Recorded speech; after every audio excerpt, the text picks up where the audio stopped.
اللہ اکبر اگر نمازوں کو پڑھا تھا، روزوں کو ادا کیا تھا، تو ایک تو وہ انسان ہے جو مر کر جا رہا ہے، گناہگار ہے، ایک وہ انسان ہے جو گناہگار ہے، ایک انسان ہے۔ بس 10 منٹ کی بات ہے، کیا ہوا؟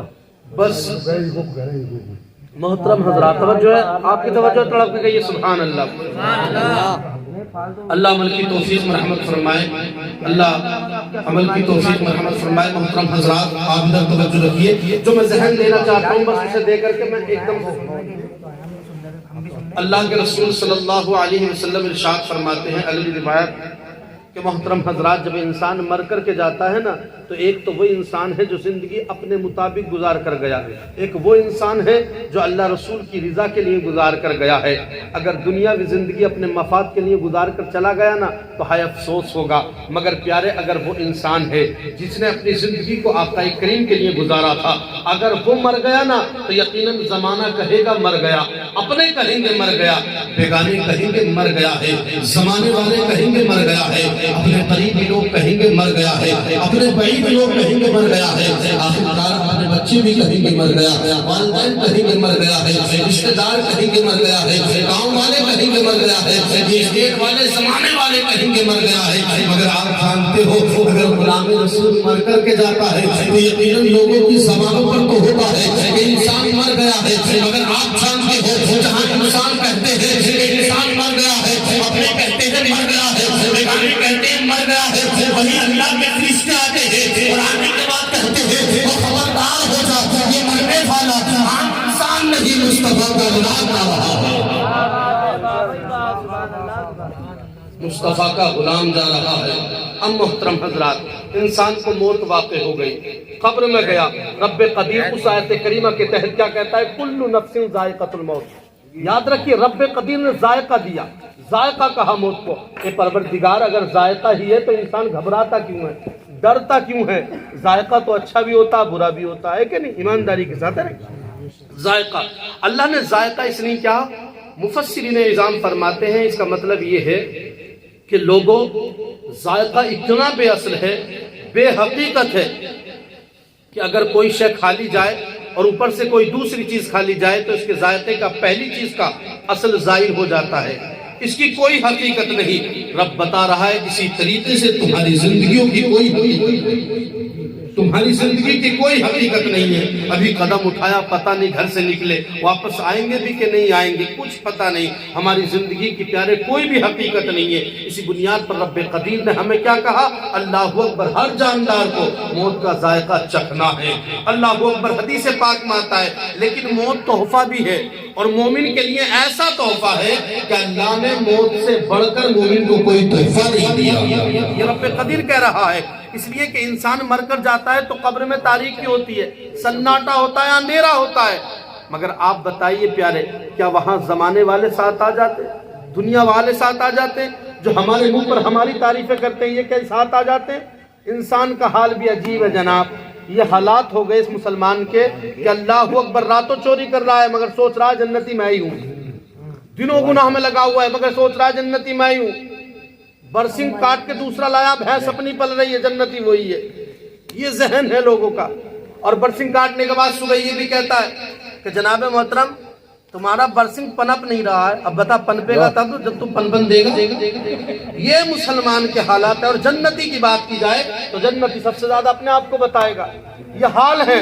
اور ہماری ماں بہنوں کے حالات بھی یہ ہے کہ نمازوں کو کہہ دو تو پڑھنے کے لیے تیار نہیں ہے، لیکن کئی شادی کا ماحول ہو جانا اور ڈھول تاشے میں لگ جائے نا تو رات ختم ہو جاتی ہے، ان کے گیت ختم نہیں ہوتے۔ یہ ہیں حالات ہماری قوم کے پیارے۔ اللہ تبارک و تعالیٰ جب تک ہم سے سوال نہ کر لے گا، جب تک ہم سے پوچھ نہ لے گا، رب قدیر قسم خدا کی ہمیں ہلنے بھی نہیں دے گا۔ اب بتائیے پیارے اللہ تبارک و تعالیٰ کو وہ دکھانا ہے کہ نہیں دکھانا ہے؟ آقا کریم صلی اللہ علیہ وسلم کی بارگاہ میں حاضر ہونا ہے کہ نہیں ہونا ہے؟ اگر حاضر ہوں گے گناہگار ہوں گے تو بتاؤ کیسے چلے گا؟ ایک مرد مجاہد آؤ میں تمہیں بتاؤں محبتوں کے ساتھ یہ سبحان اللہ، جو انسان ایک مرد مجاہد ہے بہت اچھی زندگی کو گزار رہا ہے، مگر اللہ تبارک و تعالیٰ نے موت سے ڈرنے کی وجہ سے اللہ نے اس کو اپنا ولی بنا دیا ہے۔ لوگوں مدینے میں مرنے کی دعائیں کیا کرو، میرے نبی فرماتے ہیں لوگوں میرے مدینے میں مرنا، میرے مدینے میں مرنا، اور اگر مدینے میں نہ مر پاؤ تو مدینے کی تمنا لے کر کے ہوگا کیا؟ ہوگا یہ کہ تم مرو گے پھر ہندوستان میں، مفہوم، مرو گے تم پھر ہندوستان میں، اٹھائے جاؤ گے مدینے کے قبرستان میں، مدینے کی تمنائیں لے کر کے مرو۔ اللہ اکبر، عاشق رسول ہے، موت سے بہت ڈرتا ہے۔ اللہ تبارک و تعالیٰ نے موت سے ڈرنے کی وجہ سے ان کو ولیوں ملے، بلکہ ابو الاسفیہ کا ان کو لقب ملا، پروردگار نے ان کو اپنا رفیق بنا لیا۔ آپ جانتے کیسا رفیق بنایا، کیسا شفیق بنایا ہے۔ اللہ اکبر، ہمیشہ نماز پڑھنے جاتے ہیں، راستے میں ایک دکان ہے، وہ مشرک کی دکان ہے، ہندو جس کو کہتے ہیں، اس کی دکان ہے، مگر جیسے یہ نماز کے لیے جاتے ہیں نا تو اللہ اکبر وہ ہاتھ جوڑ کر کے کہتا ہے اللہ والے سے، اے اللہ والے چاہنے والوں کی لاج رکھ لینا۔ ایسے ہی وہ کہتا ہے نا، نماز پڑھ کر کے واپس آتے ہیں، پھر وہ ہاتھ جوڑ کر کہتا ہے اے اللہ والے موت سے تو بہت ڈرتا ہے، چاہنے والوں کے ہاتھ جوڑ کر کہتا ہے لاج رکھ لینا۔ اسی طریقے سے دن ب دن گزرتے گئے، ہفتہ بہ ہفتہ گزر گیا ہے، دن ب دن گزرتے گئے، مہینے بھی گزر گئے ہیں، آج عالم آ چکا ہے، تو وہ کہتا ہے چاہنے والوں کی لاج رکھ لینا۔ اسی طریقے سے اس کا وقت گزر رہا ہے، مگر جیسے ہی وقت گزرتا گیا، شب روز گزرتے گئے ہیں، اللہ اکبر نماز کے لیے جاتے ہیں تو پوچھتے ہیں بتاؤ تو صحیح میرے چاہنے والے کی دکان کیوں بند ہے؟ میرے چاہنے والے کی دکان کیوں بند ہے؟ کسی نے اطلاع دی حضور والا اس کی تو طبیعت علیل ہے، اس کی بیمار ہو گیا ہے، گھر پر موجود ہے۔ وہ اللہ والا تڑپ جاتا ہے، نماز پڑھنے کے بعد اس کے مکان پر پہنچا، اور مکان پر پہنچنے کے بعد اس کے اولاد سے سوال کر دیا بتاؤ تو صحیح اللہ والا آ گیا ہے دربار پر جس کو تمہارا بابا اللہ والا سمجھتا ہے، ابو الاسفیہ تمہاری بارگاہ میں آیا ہے، اس سے جا کر کے کہہ دو اس کا رفیق آ گیا، اس کا دوست آ گیا ہے۔ جیسے ہی جا کر کے پہنچے ہیں، محترم حضرات، تو بعض بھائیوں نے یہ بھی کہا تھا آپ کو ملنے کی اجازت نہیں دے سکتے۔ انہوں نے پوچھا کیوں اجازت نہیں دے سکتے؟ تو بتایا یہ گیا تھا کہ موت کے قریب ہمارا والد ہے، ہم کسی غیر مذہب والے کو ملاقات کرنے کی اجازت نہیں دے سکتے ہیں۔ اللہ والا تڑپ جاتا ہے، آنکھوں کو اٹھاتا ہے اور ارشاد فرماتا ہے اگر تم مجھے اپنے والد سے ملنے کی اجازت دے نہیں سکتے تو اسے موت آ جائے، اس کی اجازت ہم دے نہیں سکتے۔ اللہ اکبر، گھر آ گئے۔ گھر آنے کے بعد محترم حضرات پھر ایک وقت ایسا آ گیا کہ ان کی اولاد آئی، اولاد آنے کے بعد سوال کرتی ہے اور کہتی ہے اے اللہ والے ہمارے باپ کا انتقال ہو ہی نہیں رہا ہے، بستر پر بھی ہے، مگر محترم حضرات اللہ والے کو لے کر کے گئے نا، اللہ والے نے ہاتھ دے دیا ہے اور کہا تھا تمہاری اولاد نے مجھ سے ملنے کی اجازت، مجھے ملنے کی اجازت نہیں دی ہے، آج میں آ گیا ہوں، بتاؤ تو صحیح۔ تو وہ تڑپ جاتا ہے اور کہتا ہے اے ابو الاسفیہ میں نے اپنی زندگی میں ایسا کوئی انسان نہ دیکھا جسے آپ کو دیکھا ہے۔ آپ جب آپ موت کے بارے میں بات کرتے ہیں تو اپنے غیر کی آنکھوں سے آنسو نکل جاتے ہیں، آپ کی آنکھوں میں ہمیشہ آنسو رہتے ہیں، آپ کی چشمانے ہمیشہ برستی رہتی ہیں، آپ کے خیالات، آپ کے تاثرات کا جواب نہیں، یا ابو الاسفیہ آپ کے ہاتھوں کا جواب نہیں، آپ کی زبان کا جواب نہیں، آپ کی آنکھوں کا جواب نہیں، آپ کے کانوں کا جواب نہیں، آپ بتاؤ تو صحیح آپ نے میری لاج رکھ لی ہے کہ نہیں رکھ لی ہے؟ تو انہوں نے کہا تھا ابھی تو نے دیکھا ہی کیا ہے، ابھی تو ہاتھ دے اور کلمہ پڑھ لے، پھر دیکھنا ہم تیرا ساتھ کیسے دیتے ہیں۔ محترم سامعین، کلمہ تو پڑھ لیا ہے، واپس آ جاتے ہیں، مگر آپ جانتے ہیں ان کے والد گرامی کے لیے وہ کہتے ہیں اللہ والے نے ارشاد فرمایا